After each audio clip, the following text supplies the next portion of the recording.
హైదరాబాద్ పట్టణానికి ఒంటరిగా ఒక్కడిగా వచ్చాను. బంధువులు ఉన్నారో లేరో తెలియదు, కానీ నా జ్ఞాపకం ఉండి ఏ బంధువు దగ్గరికి వెళ్ళిన జ్ఞాపకం నాకు లేదు. నాకు ఎప్పుడు ఒక పాట, హెబ్రోన్ పాట, ఒక పాట ఉంది. ఆ పాట ఎప్పుడు గుర్తు వస్తుంది, పాడుకుంటూ ఉండేవాడిని.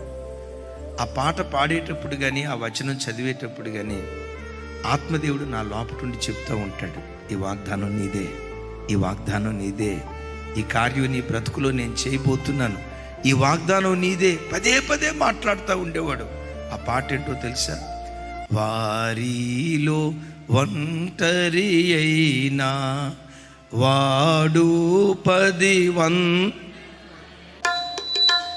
ఎన్నిక లేని వాడు, ఎన్నిక లేని వాడు బలం.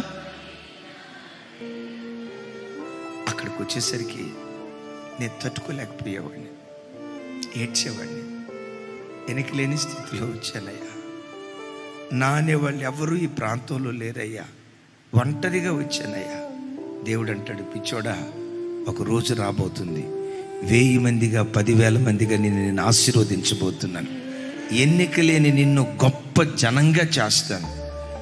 నేను అనుకున్నా, నన్ను బట్టి నా తమ్ముళ్ళు, నా చెల్లెళ్ళు, నా కుటుంబీకులంతా ఇక్కడికి వస్తారేమో, ఇలా ఆశీర్వదిస్తాడేమో ఈ ప్రాంతంలో అనుకున్నా. ఆ కుటుంబం కంటే శ్రేష్టమైన కుటుంబాన్ని దేవుడు మాకు సిద్ధపరిచాడు.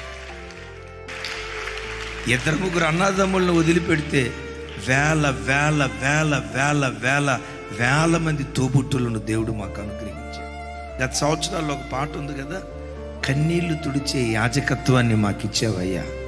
మేము వచ్చింది కన్నీళ్లతో వచ్చాం, కన్నీళ్లతో బ్రతికాం. మా జీవితం కన్నీళ్లతో ప్రారంభమై కన్నీళ్లతో కొనసాగుతూ ఉంటే, అలాంటి సేవకులైన మమ్మలను దేవుడు లేవనెత్తి ప్రజల కన్నీళ్లు తుడిచే యాజకులుగా దేవుడు మమ్మల్ని మార్చాడు.